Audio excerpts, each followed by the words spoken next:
Well, first off, my apologies for being late. I just literally got in the door like minutes ago.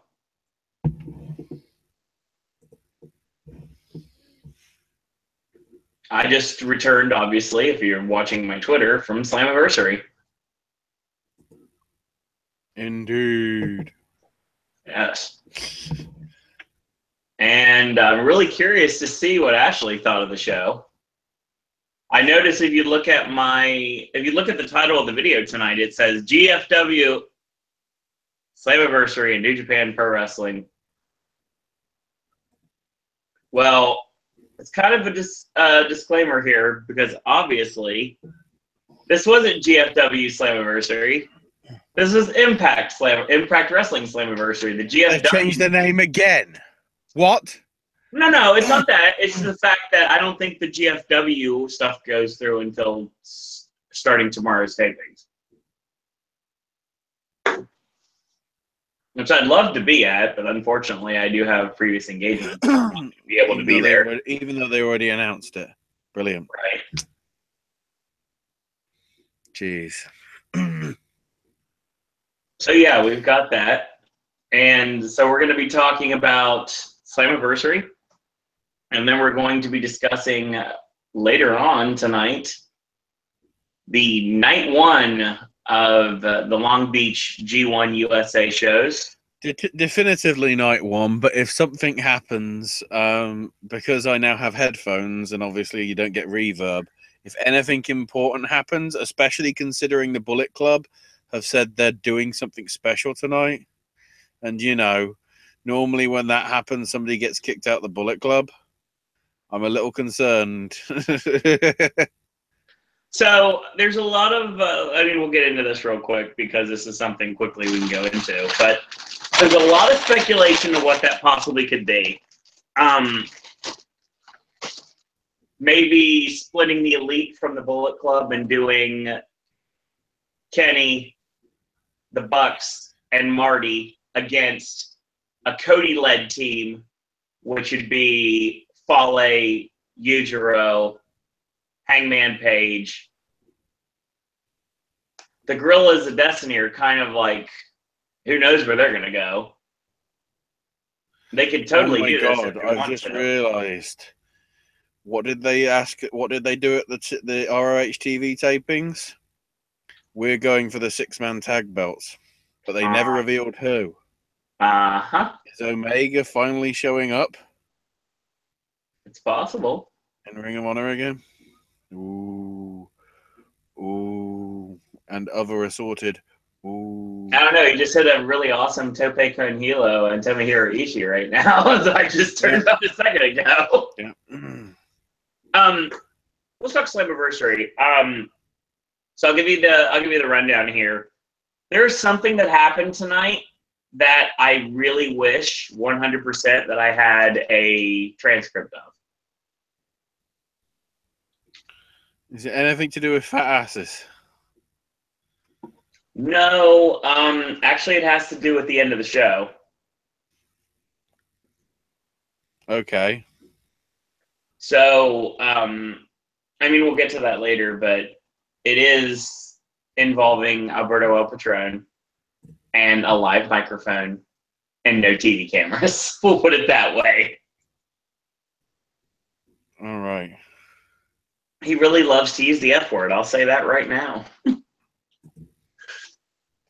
Well, he is a fan of the Oscar-nominated film Fences. Yeah, he does love Fences. Hang on, let me see if it happened. Let me see if the usual guy was actually at the show, so we might have a transcript.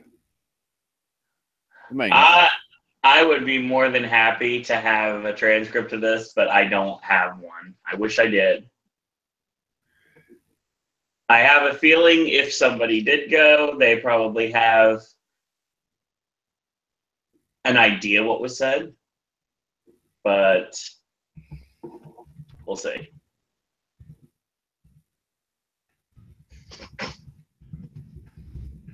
have a quick look search for that while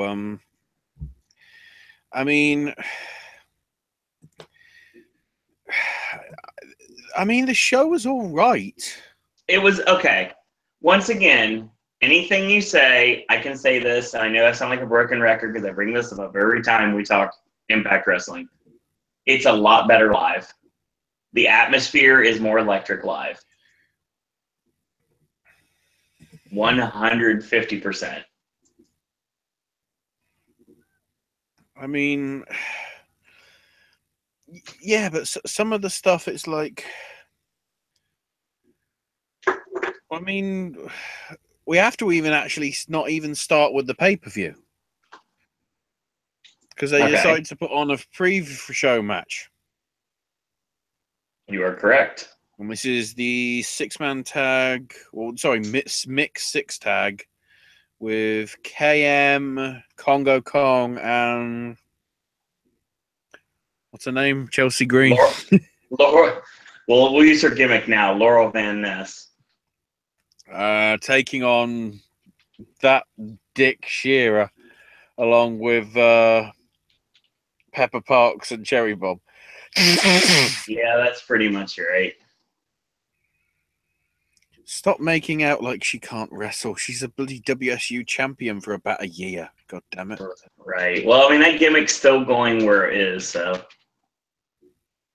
I guess we'll see that they're going to continue that or not, because it seems like they are.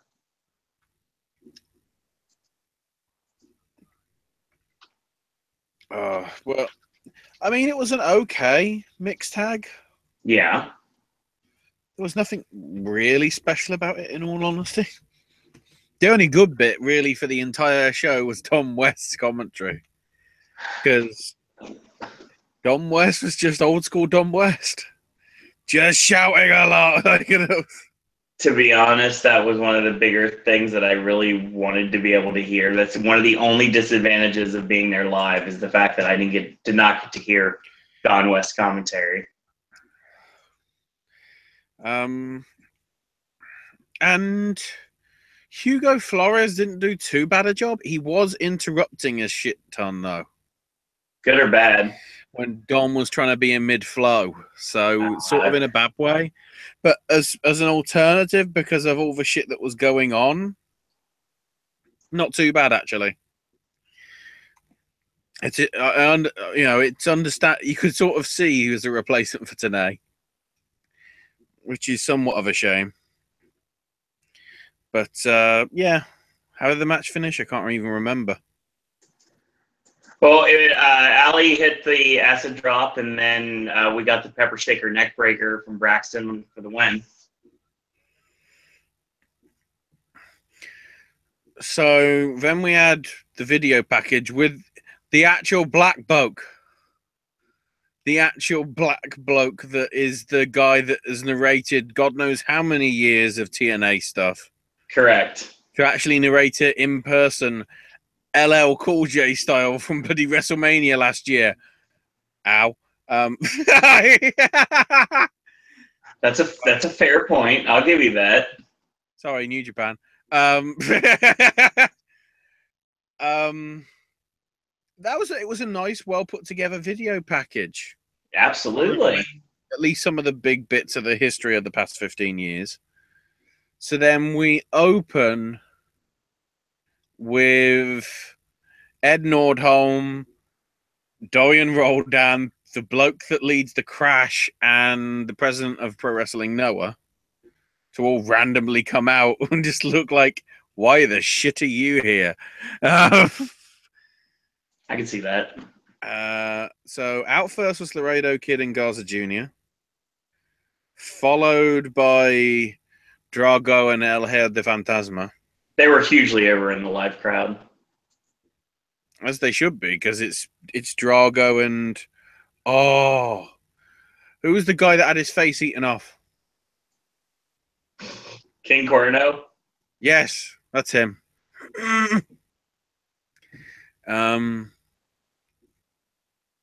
Next out, I'm guessing, was the Noah guys. Right. Which was Marufuji and Ishimori. Ishimori. And finally LAX, because reasons. Now, this whole match, I wanted to personally watch Conan like a hawk. Well, really, everybody, I'd say, bar LAX, was really on fire. I mean, for the sake of argument, I mean, EYFBO did turn it on towards the end, but I see where you're coming from. True, yeah, but like, I don't know if it was Marufuji or the other guy that did that. It was sort of like a Pele kick, wasn't it? Right. Basically, like standing, not even facing his back to him. He just like kicked his leg up that high. He kicked behind himself to kick the other guy in the head. It's like, Jesus. But there was lots of good spots here, as you'd expect. Diamante doing some weird shit. Really, all of them did some. But once you got to the end, it started being flippy shit. Because Right. This is how you hide the fact that there are no X Division people on this show. I only just remembered that never happened. There was no X Division representation really at all on this pay-per-view. There was an X Division title match. Did I miss that? Oh, that, yeah. Sorry, I don't consider that because they've been there for so long. I just consider that as a veteran showcase match. Sorry, I forgot about that. No, it's just because I expect Marche Roquette. Sorry, it's because I got so used to over the months of covering this. Right. Of all the flippy shit. That's it. There wasn't any flippy shit, though. That's the thing.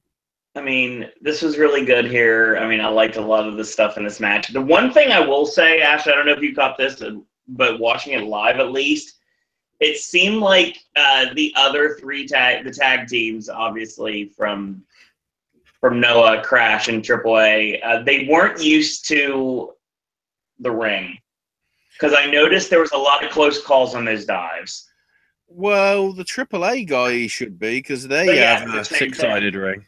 Right, but exactly. Certainly the Crash, well, I'd say the Crash guys, but Garza Jr. and Laredo Kid have been doing it for a while. Right. It just seemed like they were certainly Marafu. Certainly the Noah guys. Yeah. It would be a bit of a change for them, and obviously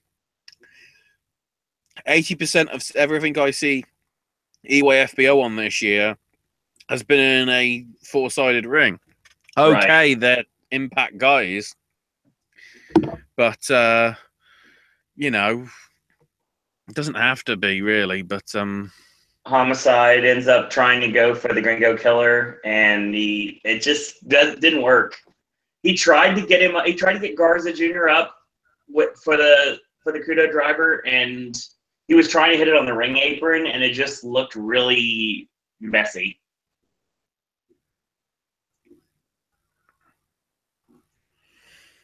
Yeah, I mean, you know, it delivered for what it had to do, in all honesty. I agree completely. I mean, good stuff here. I mean, we saw the Spanish Fly, which was nice. I don't normally see that move.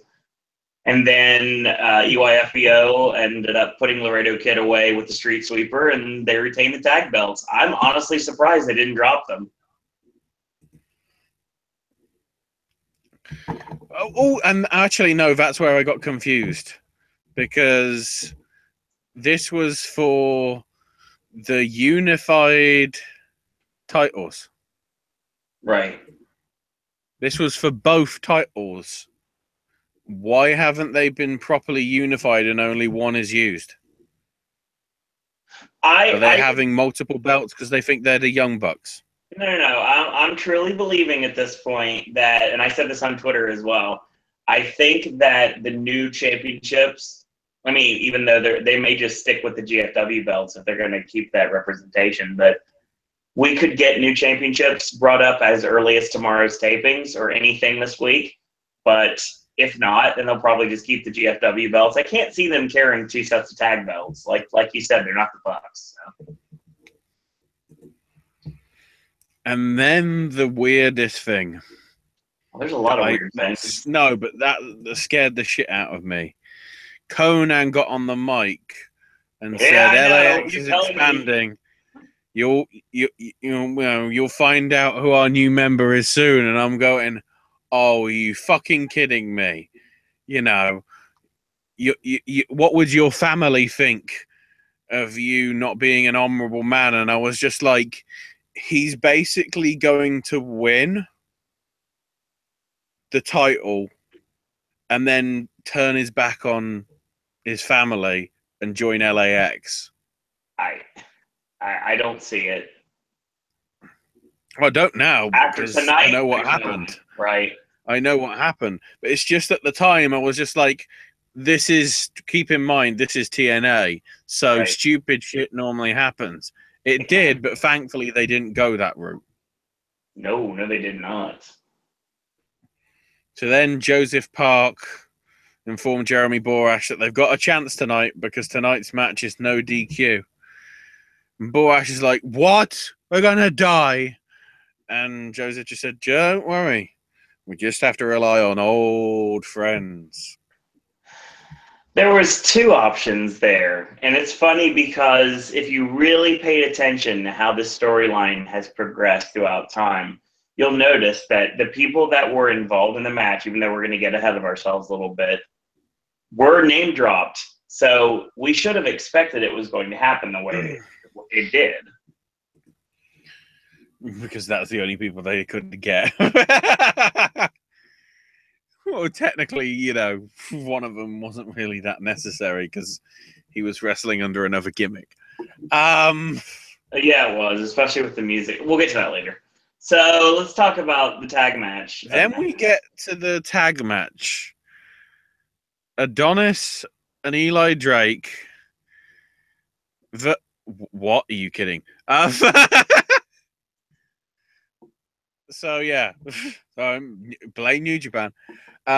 Drake and Adonis versus Moose and D'Angelo Williams. As much as I feared this shit, D'Angelo was actually not as bad as I thought he was going to be. He was fine. I mean, okay, I'll start with my biggest con for him. His gear. They should have at least given him like proper gear, but I guess I kind of understand. I mean, at least I'll give him the credit that he wasn't wearing like some tattered football jersey, because they could have easily have done that. I mean, I probably wasn't paying attention, but the white guy that was with him, when it saw the hashtag GWB, I was like, oh shit, is that Garrett Bischoff? I was like, I think it was D'Angelo's trainer or whatever. I can't even remember, but nice. Like, a lot of good stuff here. I'm guessing that was. I'm still trying to work out who the famous resident was. I'm trying to work out if it's supposed to be King Mo or. Anyway, that doesn't make sense. But yeah. I mean, yeah, it was. You know, it's like they wanted D'Angelo in because he'd be easy, but Williams was actually pretty decent. I mean, that cannonball that he hit in the corner was nice. I liked it. Like the standing moonsault was decent. And obviously, to limit the thing, it obviously meant Moose had to get beaten the shit out of. Of course, which makes sense. He hit a better Samoan drop than Nia Jax. Holy shit. Williams does do a big splash through the Japanese table, and of course, it doesn't break. So after the match is over, he over jumped. Yeah, he way over jumped, and he also when he jumped, it kind of looked like he weighed like 85 pounds. I am the table. Exactly. As what you shouted. And we have to go back and get the replay to make sure, because by that time, you know, both shows were getting important. Oh, I don't want to forget Eli Drake slipping off the top rope. Oh, there was actual proper botch then. Yeah. Oh God, yes. There were several of them. We'll get to that later. Don't worry, I got this. Of course. Basically, because they botched a spot, and I guess because they had enough time, they decided to bring the table back in. Well, the table was still there, and they just dragged Eli Drake back in the ring, and Moose powerbombed him for it. So the table did break. because it had to. Fine. I guess. Crowd was really into D'Angelo Williams too. I mean, like I said, he showed me something. He really did. I mean, yeah, he proved to be that he wasn't just a celebrity that was there for the paycheck. Absolutely. He actually earned his freaking money. Oh shit! This is. New Japan's going crazy as fuck now. Speaking of crazy as fuck, the next match, the strap match, which wasn't even like a tap the corners. It was just a strap match and pin somebody. Yep. And it's over. Just that quickly, breaking news, Kenny Omega is your first ever New Japan Pro Wrestling United States champion. Great finish, wrong belt. That's a shoot. So this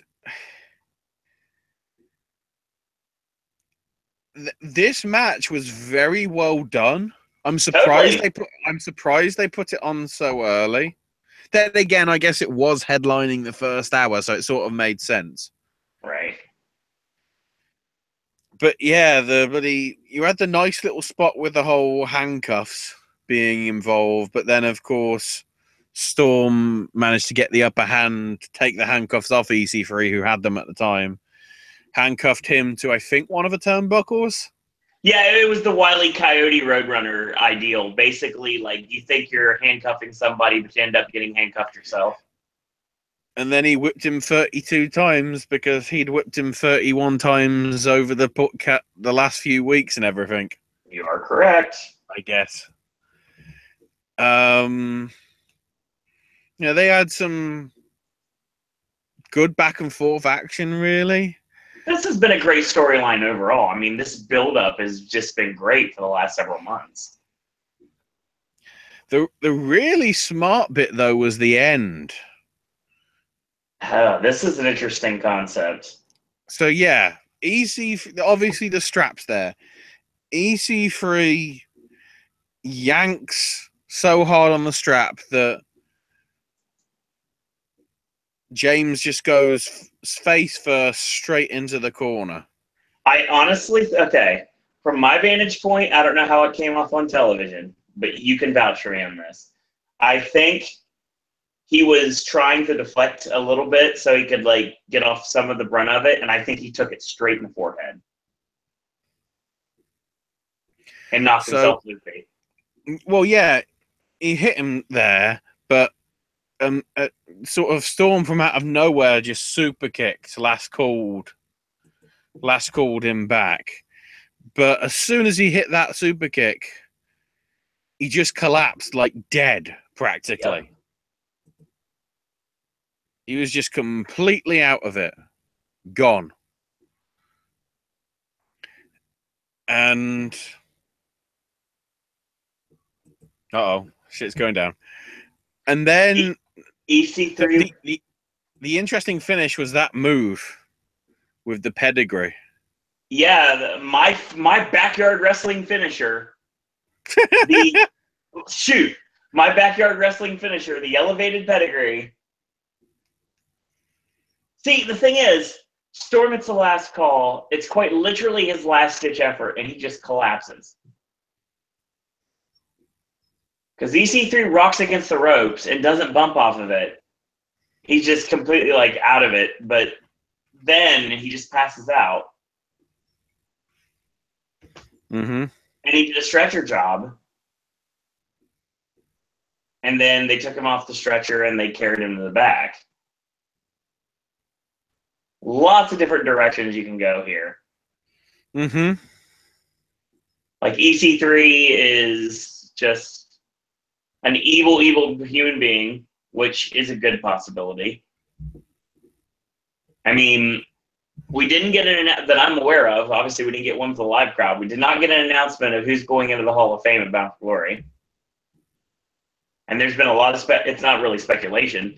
It was announced on Facebook, I think inadvertently, that James Storm was going in this year. So that might tie into that a little bit. They taped it at the last set of tapings, didn't they? I believe they did, but I don't think they ever said it. So I'm guessing they're going to announce it somewhere down the line. So the match against EC3 was, I mean, as much as this is a weird thing to say, but you're going to understand what I mean immediately when I say this. James Storm is the Undertaker of Impact Wrestling, and this might have been his literal last call tonight. Well, yeah, because the medical staff checked on him, but admittedly, he did get up on his feet and sort of did stuff. He did get knocked. I could tell he got knocked loopy because when they did the stretcher, they set up the stretcher just to do that for the live crowd. But when the cameras were off, he was sitting on the ring steps, and they were like, I think he literally got his bell rung like pretty severely. And what could have happened is when he hit the post, he got a goose egg on his head, and then he just kind of blacked out. And they went to go check on him and everything. And when he blacked out, they were checking him to see if he was okay. And then a couple security guards and a couple like paramedics helped carry him to the back. So he didn't take the stretcher to the back. He got help like walking to the back, but you could tell he was out of it. Now, did they show you guys the angle with Karen and Dutch? I saw it out of the corner of my eye, but I think I was doing something else at the time, so I wasn't able to really focus on it. So, yeah, basically, Bruce hasn't shown up. They haven't seen him all day. They need to speak with him. They want to see him. So Bruce Pritchard is dead, everybody. Probably killed by Mil Muertes because there's going to be a Lucha Underground invasion. Because they're desperate. Speaking of that, and I'll mention it here, Ricochet showed up and challenged the Bucks for the titles earlier. Yeah, I know. I saw while the women's match was going on. Yeah, but he literally said, sorry I got here so late. Some idiots in the underground area of LA are being douchebags. I thought he used the term pricks. Well, whatever. Douchebags, pricks, same sort of thing. Right, but the wording was just funny to me. True. And then, amazingly, we then went for the stupid match.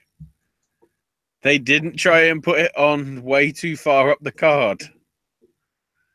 They decided to stick it here. So it started off with the Pope coming out to randomly join commentary.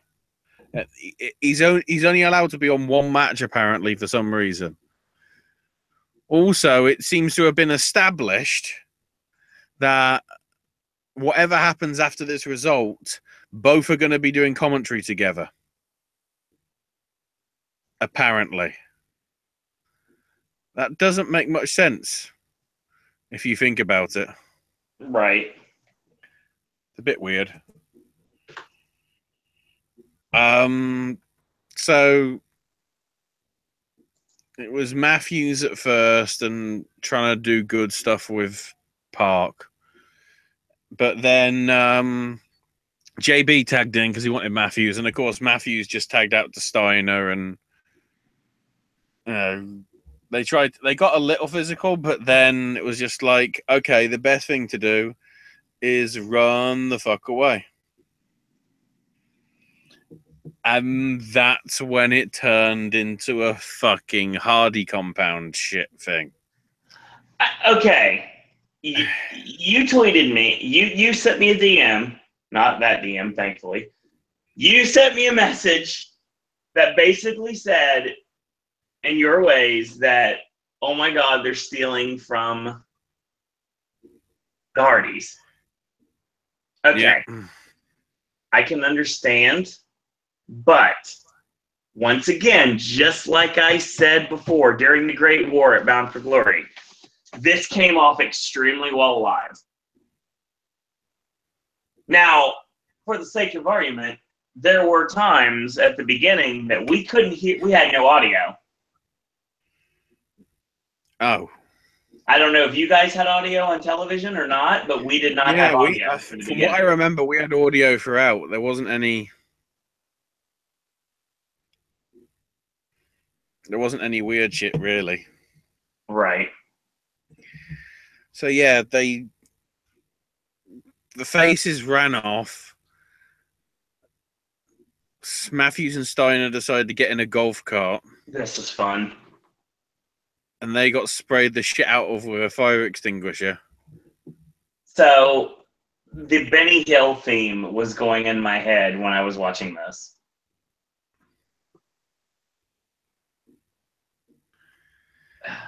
They fought at the DoubleTree. They fought in the pool. Oh, just bloody hell. JB managed to backdrop suplex Matthews into the pool. Yep.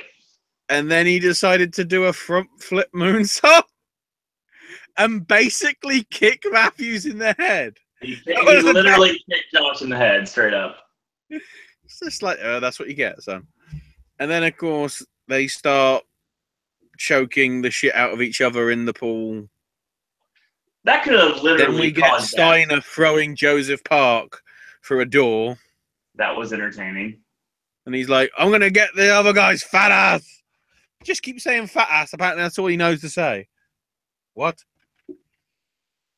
And then we saw very the music started in the pool.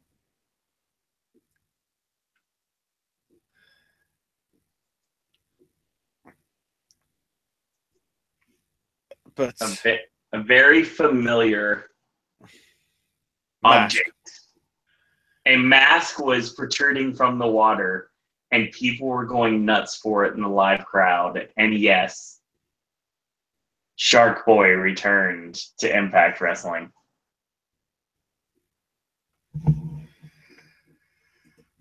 So yes, the Shark Boy just randomly showed up. Again, it makes sense if you followed the whole storyline. Shark Boy was mentioned numerous times. It's like they did it there, and of course everybody marked out. Yes. So then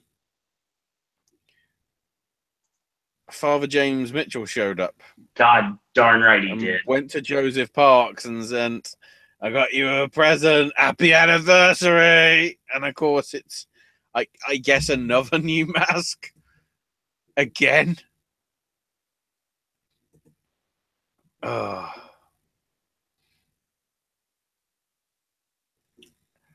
So they came back in. So that was obviously the film bit. And Josh Matthews put on the Steiner recliner on Borash. Yep. And then here comes Shark Boy. So in that sense, I'm going, okay, that's a bit disappointing.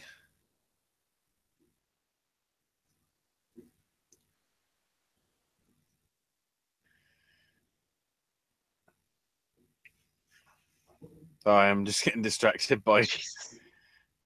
Well, if something would work properly, I'd be able to watch it too. It seems as if Omega might be calling out Ibushi. Uh-huh. I don't know whether that's for the US belt or for the world title. We'll see. Anyway, so Steiner suplexes Shark Boy. Shark Boy comes out. So it's like, okay, so you've ruined the real Big Pop because you already had him show up. You know, Steiner took him out with just basically a belly-to-belly pretty easily. Then Steiner put the recliner on JB. And then Abyss's music plays, and on the ramp is James Mitchell. Again, you've ruined your surprise because you've already shown this like 3-4 minutes before.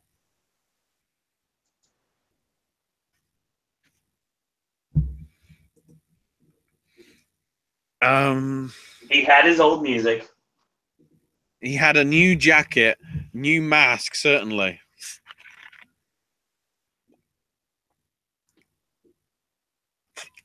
And of course, this led to the finish. Yeah, Abyss threw thumbtacks in the ring. Josh got black hole slammed. And then JB decided to hit a splash on him with the tacks. And then Abyss scored the pinfall. So, yeah, the match of Borash and Park was won by Borash and Abyss. Once again, I don't care how it came off on television. It was very entertaining live.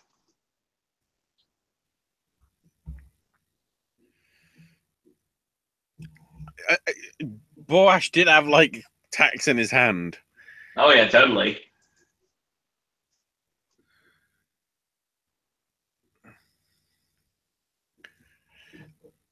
I mean, it did what it had to do.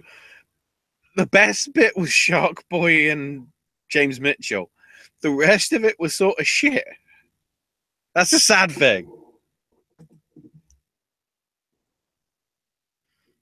Like I said, I liked it. I like the way that it flowed too.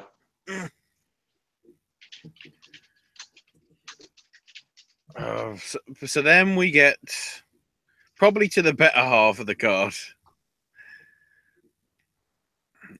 Even though I still have problems with this, it wasn't as bad as I was fearing it was going to be.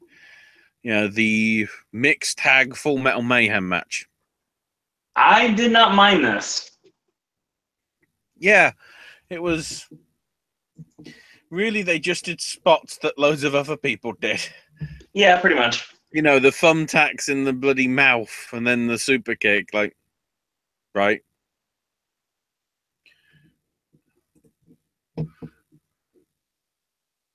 So they had, it's funny because they set up a spot with Angelina with the Singapore cane to cane Eddie Edwards in the top of the head with it while Davey was about to hit the brainbuster. Mm-hmm. Angelina hit Davey in the arm accidentally, and I think he caused him to drop Eddie on his head on the chair awkwardly. Looked really awkward. They did the tacks into Eddie's mouth again, and with the round kick from Davey, and then they did the spot with Eddie going for the Boston Knee Party. But more than anything, it was basically a Shining Wizard. They set the tables, and then Eddie has got Davey on the table, and Alicia comes in and power bombs Angelina Love through the table, and then Eddie hits a sunset bomb, puts Davey through the table, and that's the end. I think this feud is finally over between these two teams. Hopefully. There's no way to go any further. They even got Alicia and Angelina involved. I don't think there's any direction to go now.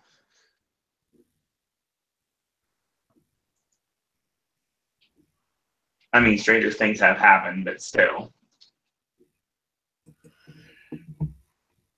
It was pretty, you know, it delivered. The crazy spot at the end certainly was good. So Right. I liked it. Yeah. I was scared when I saw the setup. I was like, this could end really badly.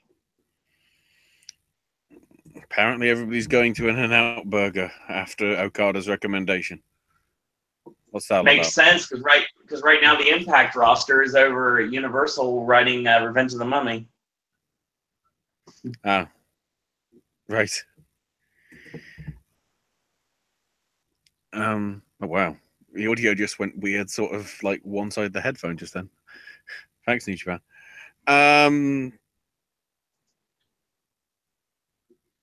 So then we get to the match that I was a bit confused about. Right. The 2 out of 3 falls. It's just like I'm still not used to low key just wearing Agent 47 attire for the entire match. Yeah, it is going to take a minute. He doesn't even try taking off the. I'd understand if he tried to take, you know, if he took off the jacket. Right. You know, because only in certain challenges in the Hitman game do you have to wear your attire. Normally you have to go into disguises. So he doesn't just wear his suit and tie and trousers and jacket all the time. But Yeah. It sort of did the right thing. It was a slow start and then built up to the crescendo. They started off with the mat wrestling and the submission style and everything. And then the finish for the first fall was pretty nice because Sonjay hit a springboard Rana, but Loki managed to roll through and then hit the Warriors away to get the first fall. And then I guess the big bit happened pretty much straight after because he went for a second one. This spot was awesome. After the fall, but Dutt moved, so Loki basically fucked up his ankle. And the referee checked on it, and Dutt was obviously concerned. And of course, Loki, being an Agent 47, just kicked Dutt, revealing he was faking it all along.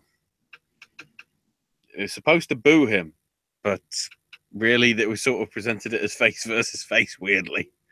Because I guess they weren't going to boo either of these guys, because probably combined, they've been in this company for about 25 years. Pretty much. Give or take. I like the second fall greatly. The bit on the steps as well was good. Dutt dodging, and then of course that's when he really fucked up the ankle. But yeah, so Loki went for the Dragon Sleeper, but again we had a roll through. Sonjay rolled him up, got the 3 count, and we are level pegging in the 2 out of 3 falls. Yeah, he was trying to go for the Dragon Clutch, and he couldn't get it the first time, and he had it the second time, but he got transitioned into a roll-up for the pin.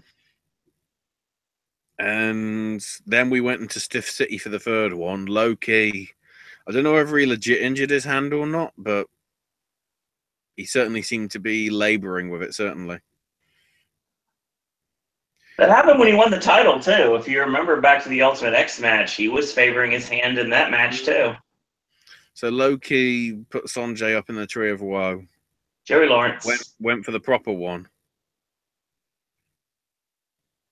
And someone finally used his tie to pull him off the top rope. Yeah. And then, a la Jeremy Borash, moonsault double foot stomp, except not to a head. Moonstomp gets the win. I like this because the match was done really well. It's like whatever Loki threw at Sanjay would kick out of everything. Kicked out of Title Crush, kicked out of Key Crusher, kicked out of a Disaster Kick. And when Sanjay escaped later on in the match, he fought out of the Dragon Clutch again. So, I mean, this was a really good match. It told a really good story. Sanjay retaining kind of surprised me. I'm not going to lie about that because I really thought he was going to drop tonight, but I don't know if he's going to leave. We've got 6 days, Owen. We've got 6 days. Hence why I said I don't think we're going to leave these next 5 days of tapings with him still champion. Yeah. So then the title unification match to find the new possible GFW. See, that's the thing. If it's GFW Impact Wrestling, right?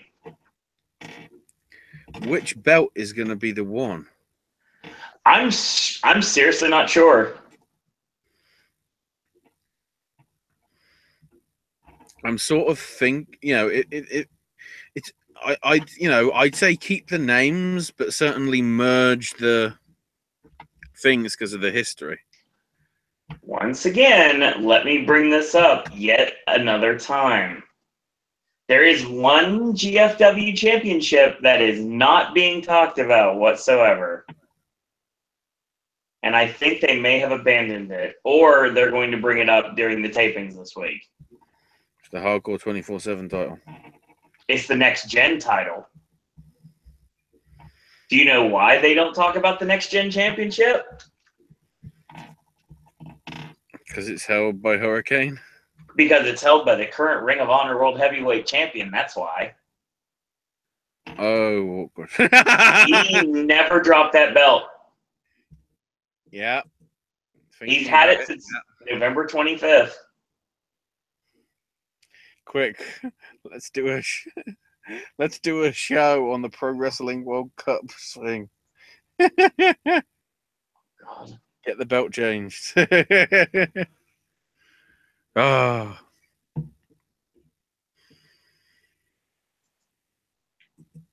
So then we get our unification match. Gail Kim, of course, comes out to present the championship. Oh yeah, Robert Irvin just randomly decided to get involved in the Steiner match as well. I forgot about that. Yeah, he was involved with Matthews for some reason. So Sienna's out first, followed by Rosemary and the menagerie of other women. I don't know how this came off on television, but we tried to start an HHN chant. I don't know how well that got, but I know that a couple people joined in with us, so we'll see what happens. Sienna, of course, refused to shake hands because she's heel. She's still classy, though. Classy heel.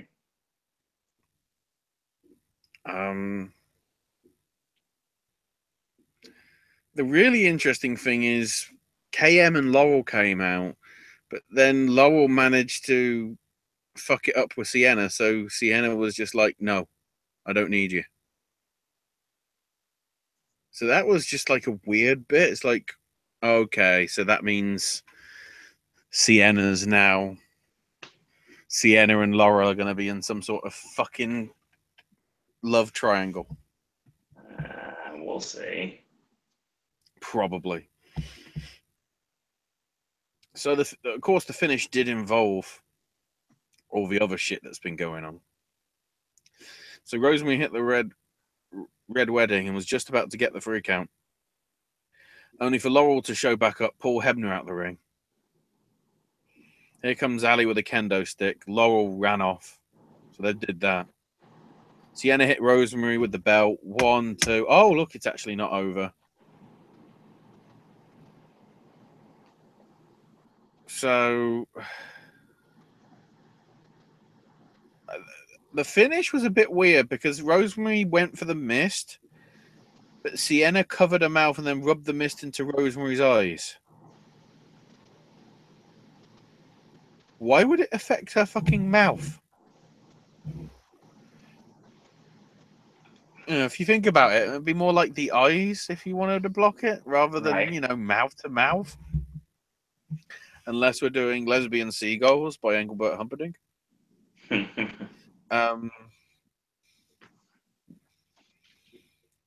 Beavis. I know what you're talking about, actually. Yeah. And then Sienna, that submission. Was it some sort of like octopus stretch? To me, it looked like it was a rolling, hanging guillotine, but I don't know much about MMA. Well, considering she does have somewhat of an MMA sort of background because she has been in some MMA fights. Right. That would make sense. And yeah, the GFW champ won. Is there an omen here?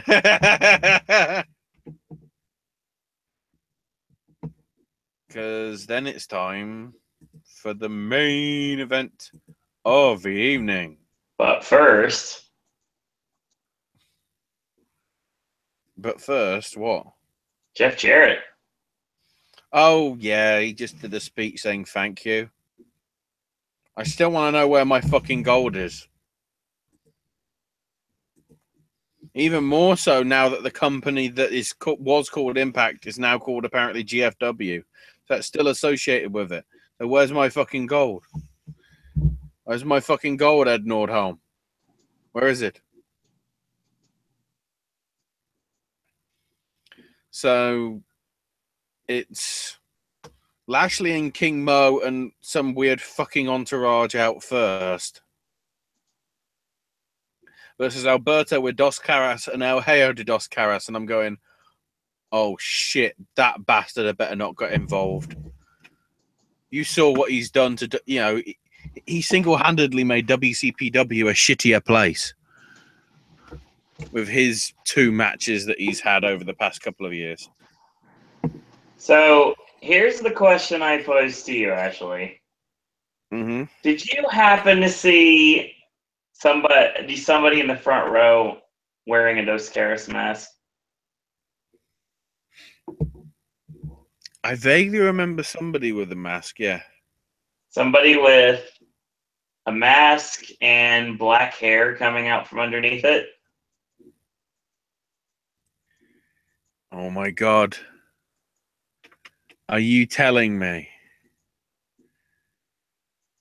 that was actually Sin Cara Of course, absolutely. with the mask of Rey Mysterio, Of course. who also had the mask of Chris Jericho? Because that's a good mask. Hell, he was in Japan this week. That's some bloke called Chris Jericho. I don't know if it was the Chris Jericho.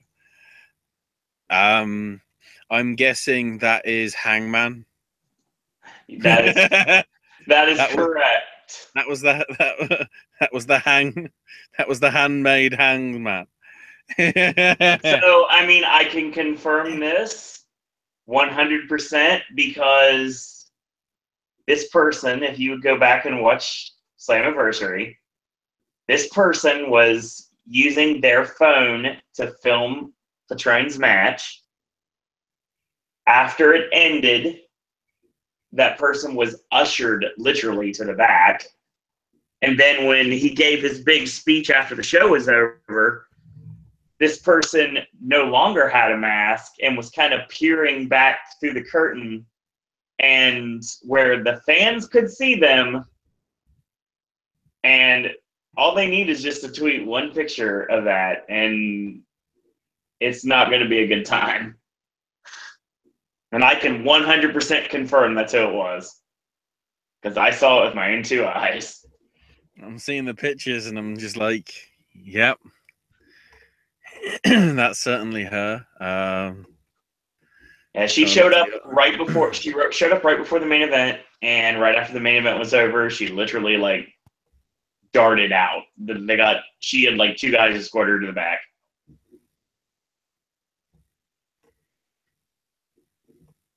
Admittedly, I will say it looks as if there's only one picture of her. That's a bit sneaky.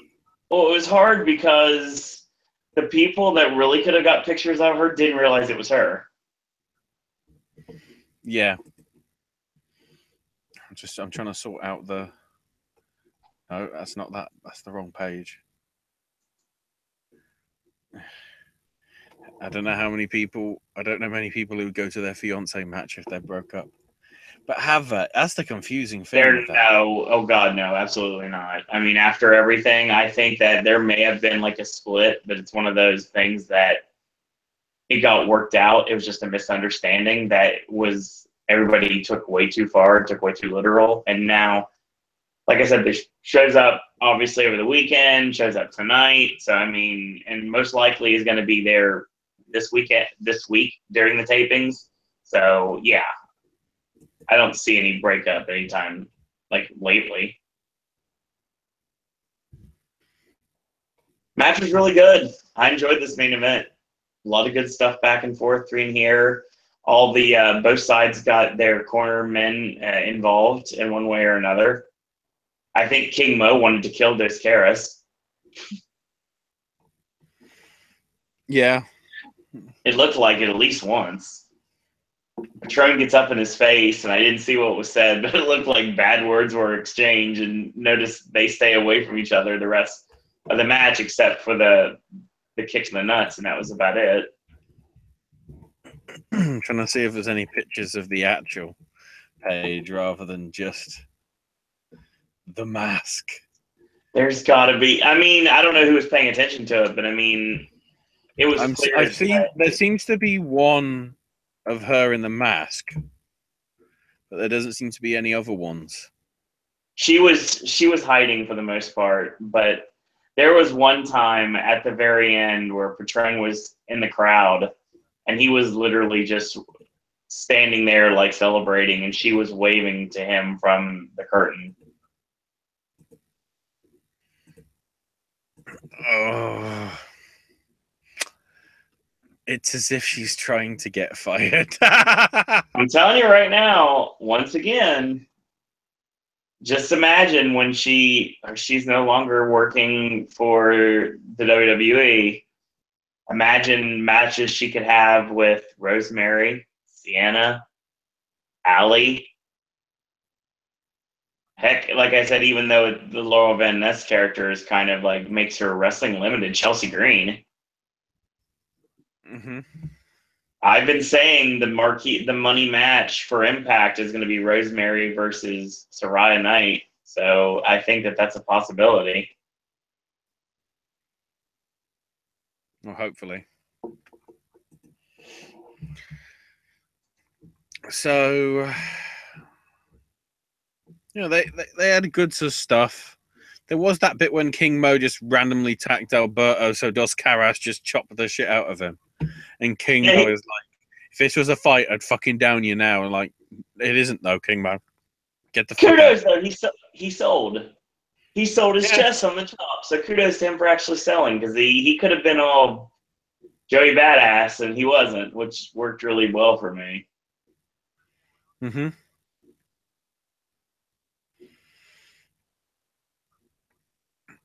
And yeah, the low blow as well that Dos Caras gave to King Mo was pretty nice. Yeah, I enjoyed that.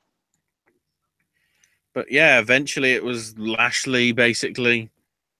He shoved Caras up the ramp to get rid of him. Got into the ring only for Alberto to basically double foot stomp as he got back in. Right.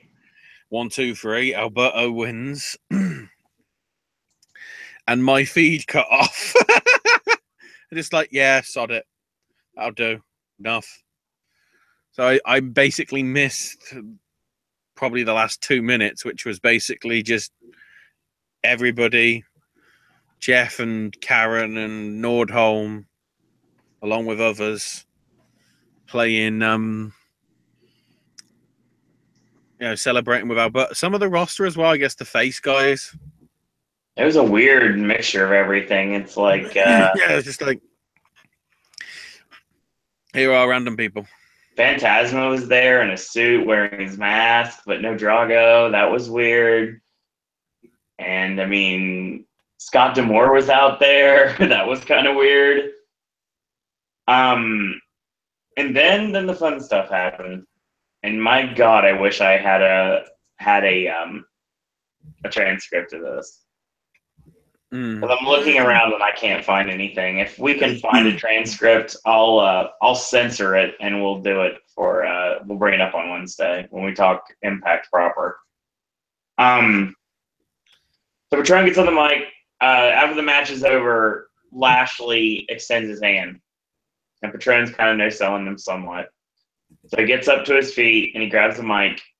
And anybody that's ever dealt with Alberto live when there's no cameras, he likes to curse a lot. Fuck Teddy Biasi. He said he was a badass mother effer numerous times. He used the F word like he was George Carlin, rest in peace. And he says, we're not effing sports entertainment here, we're effing wrestlers. And the crowd went nuts for that. Really? Yeah. Really? That segment with Steiner and Josh and Joseph Park / Abyss and JB and Sharkboy and James Mitchell, that was wrestling? That video bit where they did random shit was wrestling? No. I think I understand what they were trying to do here, and it was great. And it's like Lashley, like, apparently took Alberto to his limit, like more so than anybody ever has. And he really put him over, and he basically said that we're going to do this again, not for me, not for you, but not necessarily for the fans, but because this company needs it. So, yeah, I really like this a lot. It was a really great way to end the show. It was a great way to show the camaraderie with the Impact roster, even though it transitioned to GFW. I'm telling you right now, honestly, it was a cool atmosphere. So we're going to get Lashley and Alberto again. I don't know if it's going to be this week. I hope if it is, it's not Monday or Tuesday. I hope that we do get to see it. If not, we're going to have to wait. I know Bound for Glory is not going to be in Orlando this year. So, I mean, I won't be seeing another Impact pay-per-view this year. I'll have to wait till next year. So, Well, that you know of. as far as I know right now, yeah. So, yeah, I enjoyed this. I enjoyed the show greatly. Wasn't the greatest show in some ways, but it did what it had to do. It delivered. Mm-hmm. It was fun. I enjoyed it. So, my advice here: check out the 4-way tag match. I'd say check out the tag match to see how D'Angelo Williams is in the ring. Check out the 2 out of 3 falls match. The tag match with JB and Josh, just because of all the craziness that happens and the return of Shark Boy and Father James Mitchell for one night. I thought that was awesome. Cena and Rosemary, I would have given at least 10 more minutes, but I mean, it did what it had to do with the shorter time that it got. The main event was really solid. I mean, yeah. I enjoyed everything from the show in one way or another. I don't have many complaints about the show. There were several botches, but they tried to cover them up well. It's funny because we actually got a Botchamania chant started for a bit. So, yeah, but will anything actually come of it? We shall see. Was there enough for Matthew to deal with? More than likely, yes. But for sure. So, we move on from Impact to let's talk about New Japan from last night. Or should I say 2 nights ago, considering the fact it's after midnight now. Yeah. We're covering night 1 here. We're sort of going to incorporate 2 into tomorrow's Raw stuff because it might be uneventful. Probably won't be now. It will just really ruin us. Overall, I'd say very solid show, even though having seen night 2 as well, it's probably going to be the worst show that you're going to see from New Japan this month. That may only be because, the only other stuff coming up in July and August are G1 events. G1, yeah, of course. So you ain't gonna fuck about there. This is true. Sort of, as I say, we'll get more into it tomorrow, but certainly I'd say it was overall a solid show that you should try and catch most of. Certainly, I'd say everything after the interval. The opening 8-man, with Ospreay. No, 10-man, because the Briscoes, Roppongi Vice, and Ospreay versus the Bullet Club of Marty, Yujiro, Fale, and the Bucks. That was a nice little 10-man tag. Where was Tokyo Bitch? Or Tokyo Rose? Or I don't think she was allowed in. Japanese Ariana Grande? I don't think she was allowed in. She doesn't have a visa, I'm guessing?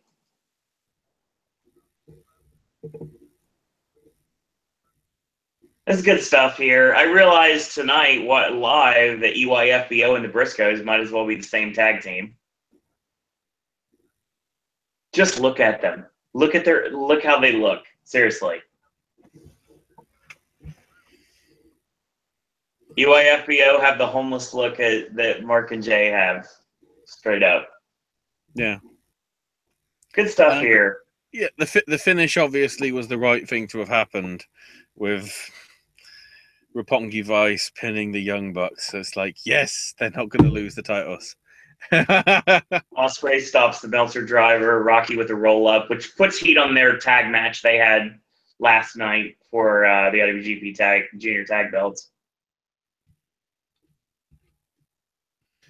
So then we had LIJ, which is... well, actually, let's go for CMLL and Liger. So that was Volador Jr., Unmasked, Titan, Dragon Lee, and Liger taking on Bushi, Evil, Sanada, and Cat. Sorry, Hiromu Takahashi. Yeah, that cat's pretty I over. want that fucking cat. I just Why can't we please have tell that? me those cats are going to be sold on the New Japan store because I want that cat. I'd buy that. Let me know when if you've seen them. I I'll want a fucking guardian angel guarding me, doing a cat sort of Black Power salute, like Black Panther sort of like fist in the air. That was just that is a great thing. Good Lord. He's done while he doesn't have the belt. You remember he did that promo where he went, "Mr. Belt, please make sure Kushida is nice to you." It's like, right, he doesn't do drugs.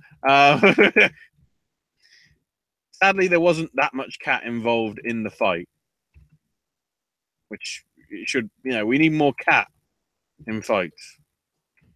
Some people say there's enough pussies in wrestling. I beg to differ. Nice little tag match that they had, I'd argue, as well. I liked it. It was good for what it was. It's short. Really short. They didn't even give him 7 minutes. The sad thing is they're always gonna be, in all honesty. Right. It's always the, I'd say, somewhat negative issue, probably. Takahashi wins with the time bomb. Yeah, goes over. After Evil uses a chair on the neck of Titan, and then he slams the chair. Titan practically throws it out the ring, though. That was the best bit. It was just like, thunk. I know. That was great.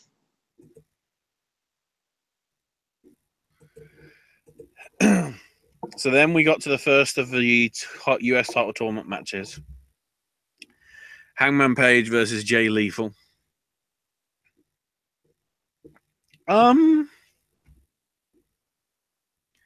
This was all right. Right. Certainly not as good as it could have been, like they had back in Ring of Honor. Lethal's got to sell the energy for the injury from Ring of Honor. He might want to sell the energy as well. 5-hour energy. Yeah. Where's my knee brace? Where is his knee brace? That's a good question. Where's everybody's knee brace? Everybody should get a pain-saving knee brace.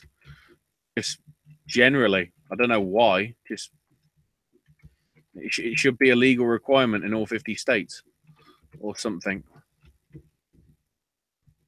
So Page cuts off a lethal injection with an octopus. Lethal escapes.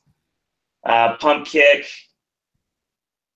It's a random, just hits a cutter, not a lethal injection, just hits a cutter. Goes up top, hail to the king, but he spells the ribs, so he can't make the cover. Finally crawls over, only gets a 2 off of it. Page counters the figure 4, roll up for an ear fall. Page counters lethal injection. Hits the Adam's apple for an ear fall. So he says up rite of passage, lethal counters, super kick, forearms, the backbreaker, and the lariat. And then lethal injection, but didn't really get all of it. And they sold it as that, both JR and Josh Barnett on commentary, which I'm not a big fan of that team, right? Just hearing it the first time. Something was wrong with Jim Ross last night. I don't know, 2 nights ago in this case. I don't know if you got it or not, but that wasn't the Jim Ross that we all know and love. It seemed like he was not the Jim Ross of old. No. I don't think it was really. To be honest, even when he was doing the Pete Dunne Tyler Bate match, that wasn't as good as it could have been. In all honesty, I just don't think that his heart's in it fully. Somebody like Moro might still be in it. So I'm more interested to hear him with Nigel when they have UK title matches on bloody on NXT pay-per-views rather than on whatever. Right. In all honesty. Of course, Doesn't help either that, WCW's replacement is basically Matt Striker, and everyone's like, "Oh God, he's back." So Lethal finally gets a real lethal injection and gets the win. So I mean, he moves forward. So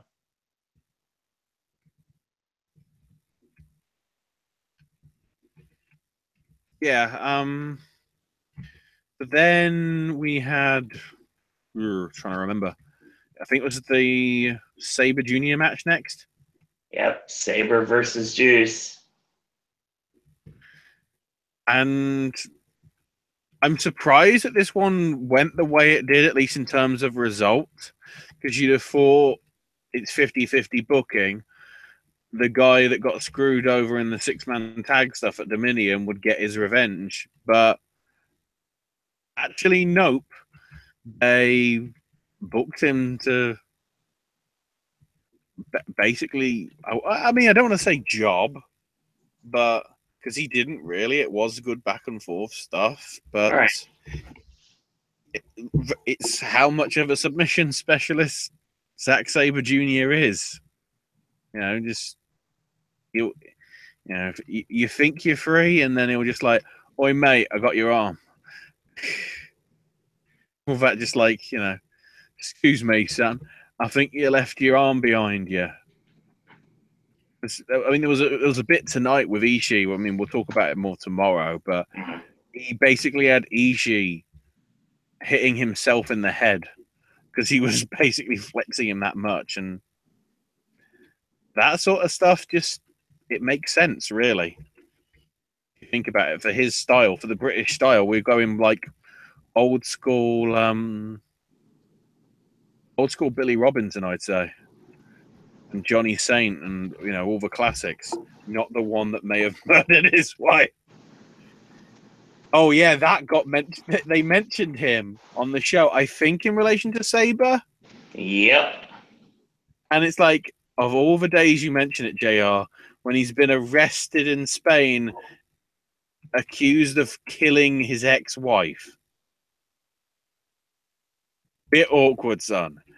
In fact, not even a bit. Very, very awkward. Still, as you'd expect from a Sabre Jr., it was a very good match. Yeah, Juice really got the crowd into this match. They really were on his side, especially when Juice ended up hitting the powerbomb out of the triangle choke. And then Pulp Friction is countered in an octopus. Juice tries to make the ropes. He's about ready to grab them, and then Sabre goes into his joint manipulation, which basically tied Juice up into a predicament he is no longer able to get out of, and he had to give it up. Yeah, he had to eventually tap.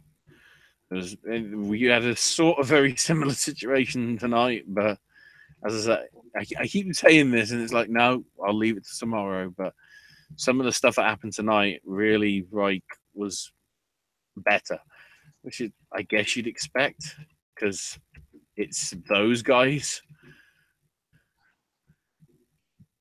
It's coming. It's the Juice push that I keep talking about. It's coming. It's going to take a while, but it's coming. Yep. So, was this where they had the interval? Oh, I mean, I think. don't. I have the. No, they had the intermission after this, so it was Finlay, Jay White, Tanahashi, and Kushida versus the Tempura Boys, Yoshitatsu and Billy Gunn.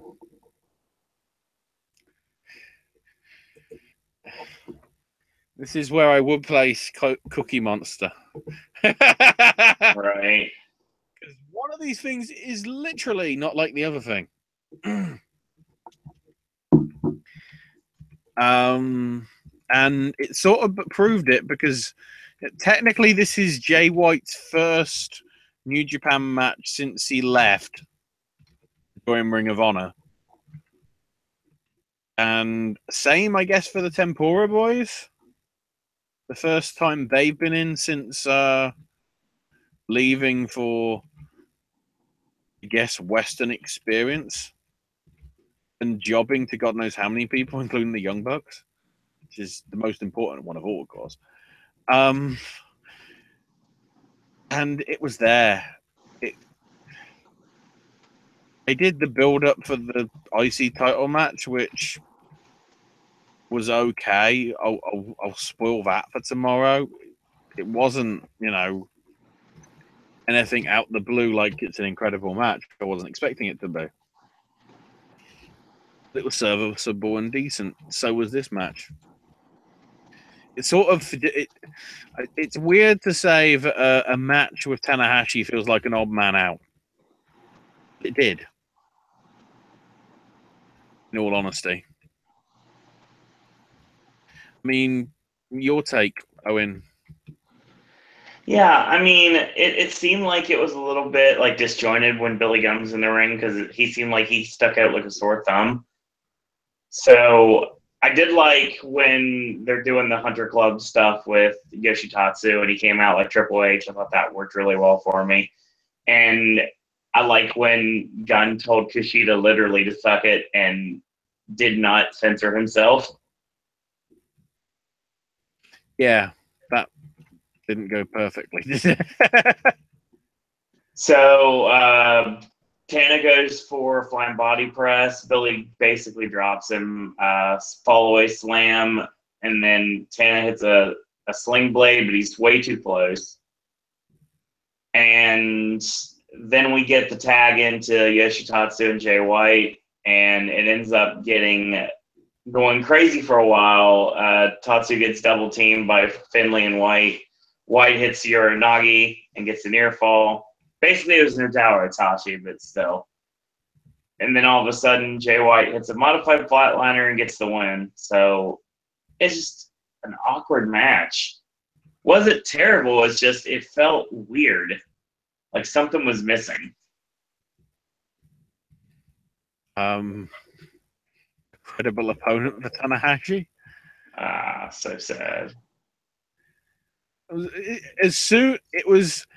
has to be brought up now because as soon as everybody saw that card and it was like, yeah, Tanahashi in his first defense is going to be taking on Billy Gunn, a lot of people went, "What?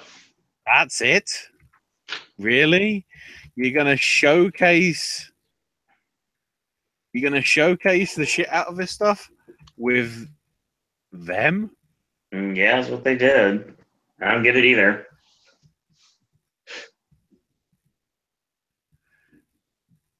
I don't know. It's just something that I'm still trying to get my head around. No worries. I understand that. I think I'll always try and get my head around that, in all honesty. So then we came back from intermission with the IWGP Tag Title match. Yep.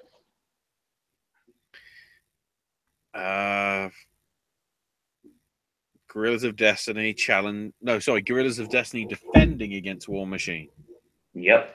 So basically what happened here, they went, look, in the last show you used a weapon which shouldn't have been allowed.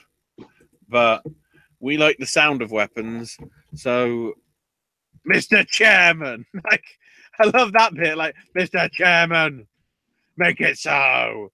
We want a no DQ match. And I guess Mr. Chairman just went, oh, right then. Because it happened. And actually wasn't too bad a match. It was good for what it was. The Gorillas are fuck. Well, that's the Gorillas are fuck. It was still a little bit, but it was less fuck than usual. Is that a technical term? Sure. Chase Owens has made his return. 5 stars. Chase Owens returns. Oh yeah, that bit. It's like there were so many bits on this show when you think about it. For people that weren't on the show. We had Ricochet Right. just running in night 2 randomly. And night 1, it was, oh, look, here's Chase Owens. I don't know why he's here, but here's Chase Owens. I mean, I know he's part of the Bullet Club, but I still want to know why he was there. Couldn't they have, like, bloody Farley show up? Or Hangman?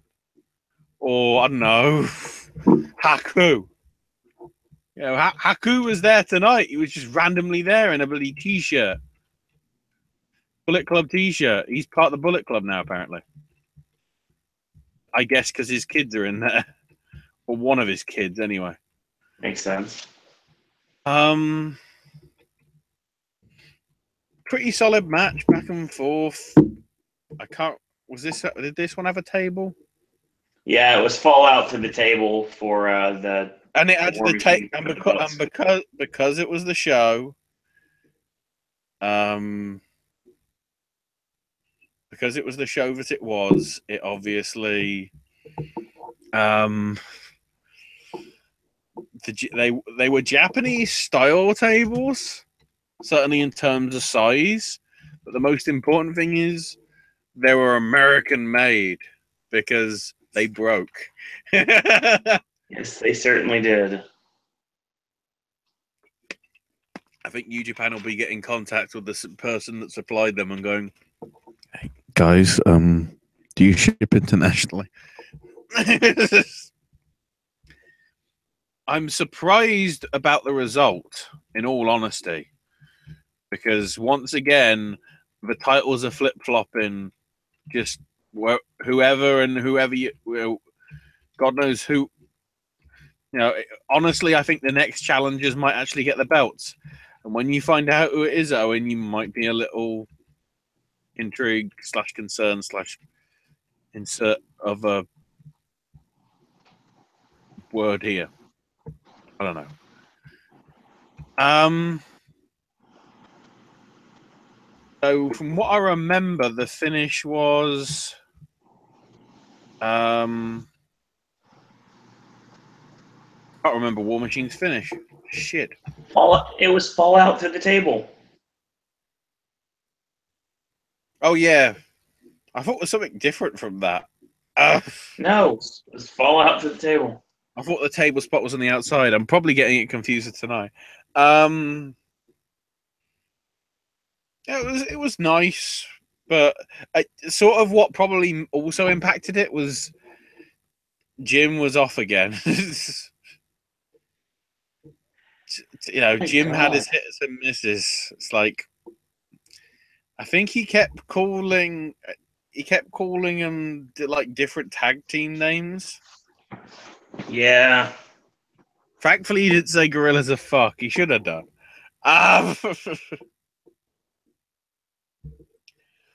Either way, you know, pretty good match. Then we get to the triple threat, I would argue. So we start off with the third of the quarterfinals, Naito and Ishii. Man. This was an awesome match.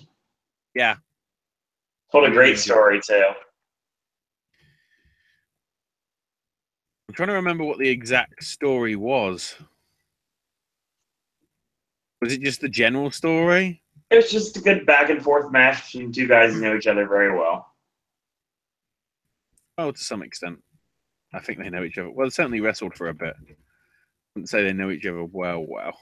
But really, this was Ishii's chance to shine because, yeah, Naito apparently wasn't going over, despite the fact that the crowd were certainly on this night more over for him. I will say they were crazy over on him tonight. I guess they don't like Zack Sabre Jr. I will just leave it there. But yeah, they had put on a great clinical match.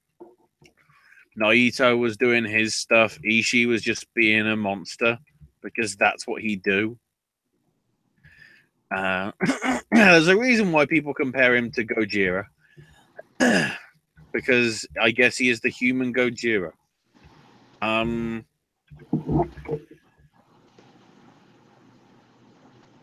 The Ishii winning with the brainbuster though was a nice little finish. Also, that dragon suplex attempt that Naito did. Right. I don't know whether the referee counted right because that was pretty damn close to a 3.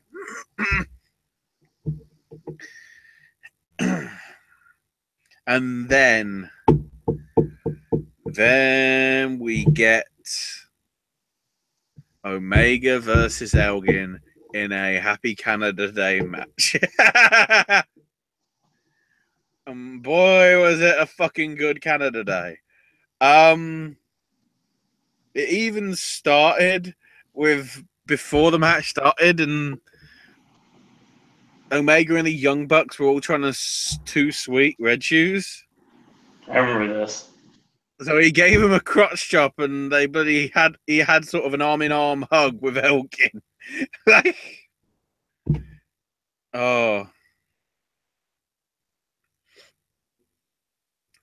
So then there was the bit when Omega threw Elgin, or I think did he pile drive him into the ramp? Or did he just throw him in? He just kind of threw him in. So then Elgin was just about to get into the ring, but Omega slammed him into the ring apron at 18, and then 19, and then 20, except Big Mike got in after the 20. So, of course, this crowd, being in the know, was going, that was 20, that was 20, that was 20. Which, in fair, it was. It was like, Red Shoes did screw up. I'd probably argue that. He was counting a bit too fast. I mean, this was great. Omega gets the Snapdragon suplex. The bit that would leave a lot of people wincing was that German on the ring apron. Oh my God, yes, that was nasty. That was, there was the suplex and the plancha over the top. Some damn stiff clothesline. Sit out crucifix power bomb from the middle rope. Niagara driver off the top from Elgin. Yes. But Omega kicked out. Then there was the bloody Gladiator. Yep. That was kicked out again. Then the V-trigger and the reverse Rana. But then after about 8 or 9 V-triggers, which is probably what it takes some amateur to win in bloody Street Fighter, in all honesty. But it was the One-Winged Angel that did it. And Sephiroth won. Sephiroth! I'm only doing that because Final Fantasy VII's part of the GDQ stuff this week. So then we got to the main event. Ring of Honor champ Cody with Brandy. She's there. Taking on Okada. It was fair to say that Barnett and Ross didn't get the memo to say call him Cody, not Rhodes. Yeah, he did that pretty much the whole match. Rhodes. If you call him Rhodes, I think it's okay. If you call him Cody, I think it's okay. You can't call him Cody Rhodes. It's like you can't say God damn, but you can say God and you can say damn separately. On TV, or however that goes. Am I getting it confused with asshole? You can say ass and you can say hole, but you can't say asshole. Right. Something like that. But yeah, it started slow and pretty decent, but then it got interesting, certainly towards the end. The calf killer, that was pretty good, that good submission, which Okada managed to make it to the ropes. Then Okada was doing stiff city stuff. Went for the Rainmaker. Cody spat in his face, and so instead just lariated him a couple of times. And then here comes Kenny Omega with a white towel. And, I mean, it probably wasn't word for word, but said pretty much similar things to exactly what Cody said back at Dominion 2 weeks before.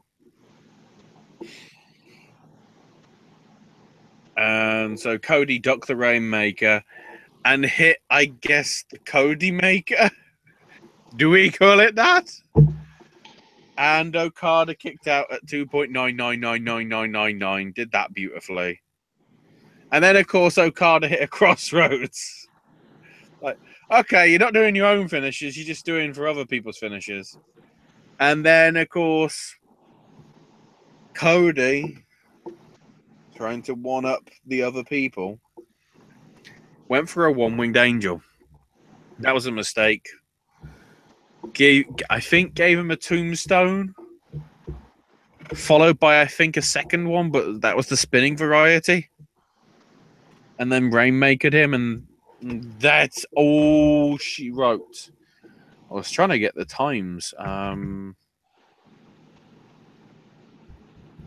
G1 special in US wiki. So it'll probably be on there in terms of the times. So I like this because just like what happened in Dominion, when Cody came out with the white towel, I like how they teased this again with Omega coming out with the towel when Cody was dead to rights, courtesy of Okada. 27 minutes, so it didn't go half an hour. It was the longest match, bar Omega and Elgin, admittedly. So Cody went for the one-winged angel. Okada got out of it, released German. Cody goes for crossroads, escapes out. Okada hits, that's incredible. And then the Rainmaker for the win. Because of reasons. Yeah. So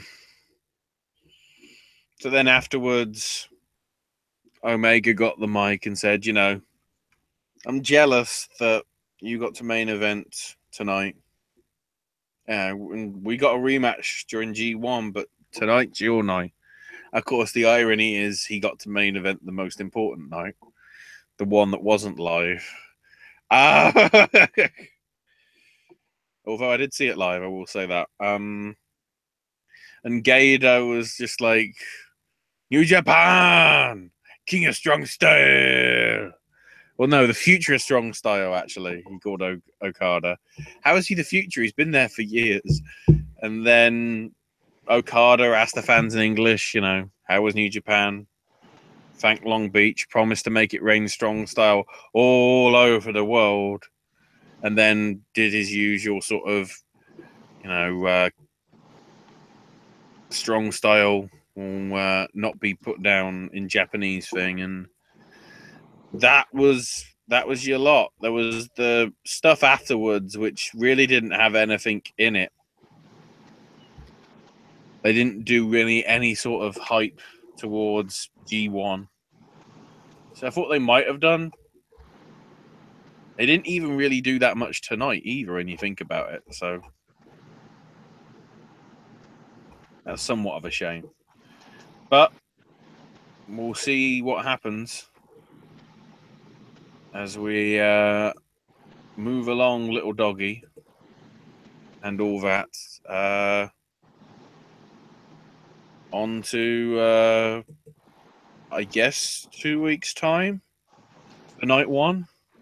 Yep. And of course, as I say, we'll be talking night two along with Raw tomorrow. Correct. So that will be fun and goodness and puppy dog tales. The go-home show for Great Balls of Fire, too. Oh, don't remind me. Oh, wait, Brock's going to be on the show. It might be all right. I can get my hopes up, probably. So I think that's your lot for tonight. Yeah. I mean, by and large, both shows were enjoyable for different reasons. Certainly. And I look forward to the next edition tonight. After Raw is over, we'll go live between 11:15 and 11:30. And back here next Wednesday for the Wednesday show, which will have, I can't say full results from the Impact tapings, but at least I'll know from Monday. It will and be Tuesday. partial because they'll be taping stuff up over the weekend, aren't they? No, it's Thursday. Okay, so we won't have all of it, certainly. No. We won't have all of it because we obviously can't physically do Thursday because I think the term is we're sort of busy. We're doing other stuff, so I guess we'll just have to either forget about that or cover it the following week. I'll see what we can do. But yeah, like I said, that's your show. Once again, thank you everyone for joining us tonight. Talk a little Impact Wrestling and also New Japan Pro Wrestling for tonight. And it was an enjoyable show, as always. So thanks everyone for joining us. And if you're going to be sticking around, we do this every Monday for Raw, every Wednesday for a Wednesday show, which is everything. WWE, NXT, Ring of Honor, New Japan, WCPW, Lucha Underground, Impact. We cover everything under the sun, and that's going to be every Wednesday night at 9 p.m. And I think we have the Japanese brackets for the WCPW stuff, so there will be stuff to actually talk about. Yes. Even though we won't probably be able to technically talk about the results because we won't know who's won legally. I don't want to get slapped with a DMCA by What Culture. Hell, they know what it's like themselves. Thanks, YouTube. The WWE pay-per-view this coming Sunday, we're going to be covering that too. So stay tuned. Of other sexually transmitted diseases. More gaming with Ash coming in the near future. Yeah, I'll be shooting a video I'll be following up on the Nintendo E3 stuff over the next day or so, but I'm recovering from the wrestling by watching the GDQ stuff. Certainly check that out if you haven't. Check out the video. But I've even forgot to send the links to Owen to put in the description, but I'm pretty sure you know where it is. It's probably on the front page of Twitch 24/7. So Actually, able to. I cut myself off. You can find me on Twitter at Ash is my name UK, where I don't do a lot, but if I do, it's probably because I'm angry at somebody. No, that's a good thing. Then fair again, point. considering how much, I guess I don't get truly angry unless Bone Trostle's playing. It reminds me, I need to start that game on my Steam account sooner rather than later. So, according to Twitter, tonight's trends: Slammiversary, Glow, Kenny Omega, Billy Gunn, G1 USA, Young Bucks, and Fale. Along with probably non-related stuff. That doesn't matter right now. So, just the wrestling stuff is what we care about here. Wow. Considering CNN, I think there's more wrestling stuff in the mainstream media. No idea what you're talking about. So, we do. It's just Vince got the worst publicity for his product ever. He must be regretting putting him in the Hall of Fame now. That's all I'm saying. Anyway, so follow the network at Popcast Network. Follow me at Sir Owen Disney. Check out our Facebook fan page at Popcast Network, Zazzle and Patreon at Popcast Network.